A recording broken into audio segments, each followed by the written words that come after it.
Welcome to Your Anxiety Toolkit. I'm your host, Kimberly Quinlan. This podcast is fueled by three main goals. The first goal is to provide you with some extra tools to help you manage your anxiety. Second goal, to inspire you. Anxiety doesn't get to decide how you live your life. And number three, and I leave the best for last, is to provide you with one big, fat virtual hug. Because experiencing anxiety ain't easy. If that sounds good to you, let's go.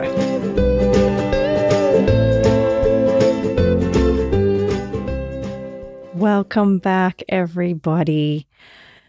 I had a whole other topic planned to talk with you about today, and I've had to basically bench it because I feel so compelled to talk to you about this topic, which is the topic of having fun. Now, you might be having a strong reaction to this, and maybe there's a bunch of people who didn't listen because the idea of having fun feels so silly when you are anxious and depressed, right? It feels like a stupid idea, a ridiculous idea. But the last few weeks have taught me such valuable lessons about mental health. I talk about mental health all the time. That's what I live and breathe pretty much. And sometimes, when you have an experience, I keep saying it changes your DNA. I feel to a degree my DNA has been changed these last few weeks, and let me share with you why. So for those of you who follow me on social media, you will know that in the last couple of weeks, I made a very last-minute trip to the United Kingdom. What happened was, pre-COVID, I had booked tickets to visit London for a work event, and COVID happened. And I had a certain amount of time to use these tickets, and I actually had thought that those tickets had expired on December 30th of last year. And then one Friday morning, I woke up and checked my email, and it said, you have 19, what did it say? It said something like, you have 18 days until you depart. And I'm thinking, 18 days to depart where? I haven't booked any tickets. Only to find out that my tickets were put on what's called an open hold, which meant they had sort of just put a date to a trip knowing that I would log in and reschedule it when I was ready. It turned out to be 3 years later. And then I logged on and saw, I have 19 days to use my ticket. So I went upstairs, I talked to my husband, and I said, I have this ticket to the United Kingdom. I've never been. I would really love to go. And he said, you should go. I think it would be really good for you. I'll stay home with the kids. You go. And so that was the plan. I was going to go. I was going to keep working. I was going to see my clients. But when I wasn't working, I would go out and have British food and maybe go walk around London and maybe visit a castle or two. And that was the plan. And I was so excited. Well, then I happened to mention it to my sister-in-law, who I love. And I said, texting, you should come. And she said, oh, no, there's no way I could come. And I didn't think anything of it. And then the next morning I woke up and she had messaged me and she said, I've changed my mind, I'm coming. Now, there is a point to this story, which is my first thought was, oh my gosh, that's so exciting. My second thought was, oh my gosh, that is scary. Because my sister-in-law is the most wonderful human being and she loves to have fun. And what was shocking to me is I started to notice I was going to pump the brakes on fun. No. Oh my gosh. Now, quickly, of course, I said, come, I'm so excited. And we went. But that response was so interesting to me.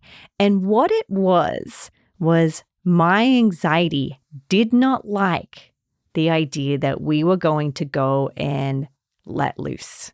My anxiety did not like that inhibitory piece, that amygdala deep in my brain was like, whoa, whoa, whoa, whoa, pump the brakes. This is going way too fast for me. And the reason I'm doing today's episode is I bet you that's what your brain does too. It wants to pump the brakes on fun and pleasure because it creates uncertainty and it creates vulnerability and it creates where things aren't in control anymore. And letting go and having fun is hard when you have anxiety. And letting go and having fun is hard when you have depression.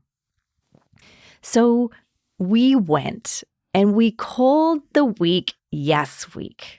Actually, I called it Yes Week because I knew this was an exposure I needed to do. So we made it an agreement that if one person wanted to do something, both of us had to say yes. And if someone wanted to try a food, and my sister-in-law loves to try all the different foods, we both had to say yes. So it was such a deep exposure experience for me, a deep, oh my gosh, pleasurable. I don't want you to think it was all hard because the truth is it was all pleasurable. And I was so surprised how my brain kept making problems out of having fun, you know? I'll give you another example. We're sitting at this Indian restaurant. We kept saying like to the maitre d' or the people at the front desk, like, tell us the best Indian restaurant. Tell us the best high tea. Tell us the best place to go and have drinks. Tell us the best place to get Scotch eggs. You know, tell us the best place to have Scottish pie. Tell us the best. Like we kept saying that. And we were sitting at this Indian restaurant and my sister-in-law was like, we'll have one of those and one of those and one of those and one of those. Like she's a foodie. And I could even feel my body going like, no, that's too much fun. No, it's so interesting to me how my brain was pumping the brakes on fun and how when you have fun, I felt like, again, after doing this for 1 week, I felt like my DNA was changed. Like I realized how, I don't want to use the word controlling because I don't consider myself a controlling person, but how much my brain wants to monitor the amount of fun that happens and how much my brain's anxiety wants to raise alerts about the simplest things. Like it could be my sister and be like, you know, I can't keep coming up with these examples of like, oh, there's also, we went to 1,000,000 abbeys and I had realized that I have this deep love for visiting churches and abbeys. Like, oh my gosh, I feel like my whole heart just shines bright. And I'm not particularly a religious person at all, but just visiting these abbeys in these gorgeous places. And then she'll come up and she'll like pull on my sleeve and she'll say, let's go do this extra tour. And my mind wants to be like, no, we've done enough fun for one day. And she's like, let's go. And I'd be like, yes, because we have to say yes, right? Or there's this place called Duck and Waffle, which is like a 70s nightclub restaurant. It was fabulous. And she's like, we should try that. And my brain kept going, no, like we just had like some food before. Like it was all of these things. And it was just keep saying yes to fun. Keep saying yes, keep saying yes. Yes week, that's what it was. And I realized how little after a week of doing this, how little power my anxiety had. I'm thinking about it. I'm just dropping down into it. You can see I'm slowing down. Now, number one, I want to acknowledge you can't live like that forever, right? Like that was a vacation. I would never do that on a day-to-day because it's not realistic. It's not reasonable. We have to live a reasonable life. But I made a deal with myself as I was going back over Greenland. I was flying over Greenland and looking at like this huge snowy country. And I was thinking, wow, I wish I lived in a country this beautiful. And then I was like, wait, I do. You could start to practice being in the beauty of your country more. And then I started thinking, what would happen if I went home and I deeply enjoyed the food? Like I slowed down to actually take in the pleasure of the food.